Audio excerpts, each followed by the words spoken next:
Today, we're going to trace a pretty fascinating line, starting from the super high-level philosophical ideas of the AI revolution and following it all the way down to a specific crypto token that it inspired.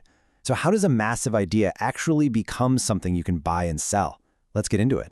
You know, it all really kicks off with this one simple but really powerful idea, a quote from Warren Buffett that was highlighted in a talk by entrepreneur Tai Lopez. It's the core belief for anyone trying to make it in this new AI world. Knowledge isn't just power anymore, it's literally profit. And that really sets the stage for everything we're about to talk about. So here's our game plan. First, we're going to break down these so-called new rules for success in the age of AI. Then we'll see how that thinking actually led to a crypto token. After that, we'll decode the AI agent behind it, take a peek at the token itself, and then finally, we'll stack up the grand vision against the, well, day-to-day reality. Okay, Section 1. The new rules of success. This is all about what it takes to thrive when AI is everywhere. The argument goes like this. Success today is all about a certain mindset. You have to become a learning machine, just constantly absorbing information. You need to have high agency. We'll get to that in a sec. You have to adapt, not get scared of change. And here's a tricky one. You have to get the AI can have opposite effects. It can make us super productive, or it can make us super lazy. But, and this is the big promise, if you get all this right, the opportunity for success is 100 times what our grandparents had. No joke. So this term high agency, what is it? It's really the core of this whole philosophy. It's about being an action taker. It's that person who thinks, then actually does something, and then thinks again about what they did. They don't get stuck in paralysis by analysis.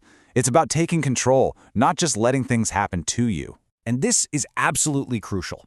The idea isn't that AI is here to replace smart, driven people. Not at all. It's here to be a massive amplifier. For those people who already have that high agency, AI just clears away all the tedious stuff, all the bullshit, and lets them have like 10 times the impact. It's a tool to make the best even better.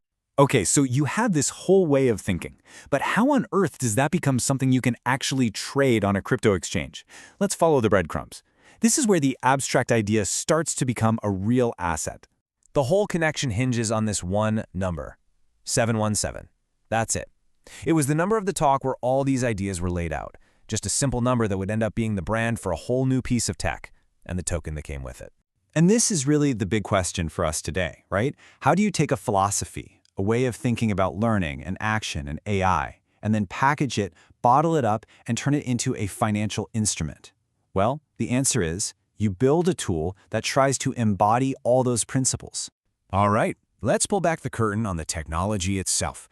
It's called the 717 AI agent, named right after that talk, and it's a piece of software built for a very, very specific job in the world of finance. It's based on this concept called agentic AI. And honestly, the best way to think about it comes from Tai Lopez himself. Think of it like a secret agent, a CIA agent. You don't give them a step-by-step to-do list. You just give them a mission, a high-level goal, and they figure out all the little steps to get it done. It's proactive. So, what's its mission?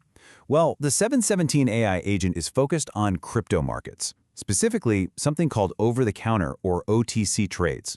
These are the huge trades that happen privately, away from the public exchanges. The AI's job is to analyze market data to make those trades faster and get better prices. And then the revenue it makes is supposed to be used to buy back and burn its own token, SWIRE, which is a classic crypto way to try and reduce the total supply. Which brings us to the token itself. This whole AI agent is powered by a cryptocurrency that trades under the ticker symbol WIRA. And if we look at the numbers, we get a quick snapshot of where it's at. As of this recording, we're looking at a market cap of over 38 million Brazilian reais. There's a total supply of 1 billion tokens out there, and the number of holders is just over 3,000. So it's a relatively small, tight-knit community right now. And for anyone who's curious about the nuts and bolts of how you'd even get this, it's a pretty standard process for decentralized finance. You'd get a crypto wallet like MetaMask, put some base crypto in it, and then head over to a decentralized exchange, something like Uniswap, to swap for dollared wire using its official contract address. So why would anyone actually hold this token? What's the pitch? Well, the project claims a few key benefits. Holders get access to their AI terminal. They can help fund and govern the project through its DAO. They benefit from those token buybacks we talked about, and they can get discounts on services if they pay their fees using the dollar wire token. And this brings us right to the heart of the whole thing. Let's put the huge, world-changing vision of what AI can be right next to the very specific, practical job of this one token. And when you see it side by side, wow, the contrast is really something. On one side, you've got these incredible, almost sci-fi promises from that original talk. AI is going to probably get rid of cancer, solve nearly every disease, create this 100x opportunity for humanity. And then on the other side, you have the token's mission, making crypto trades settle a bit faster, giving out market insights, and trying to boost its own value. So why does this matter? Well, it perfectly shows this new pipeline that's been built. You have influential people with big ideas, and those ideas are getting rapidly churned into products. They get distilled, branded, and launched as these very specific and yet speculative financial assets. It's a fascinating look at the new AI economy in real time. This chart really paints the picture of how that pipeline works. You start with a massive potential audience from the original YouTube talk, but from there, that interest gets funneled way, way down into these much smaller, more focused crypto communities. A couple thousand people on Twitter, less than 1,000 on Telegram. The big idea is the hook that brings in a very niche group of potential buyers. Which kind of leaves us with this final thought to chew on. As these incredibly powerful AI tools get built, they aren't just changing how we work anymore. The tools themselves are becoming the assets that get bought and sold. So moving forward, where exactly do we draw the line between using a tool and just trading the tool itself? Something to think about. Thanks for tuning into The Explainer.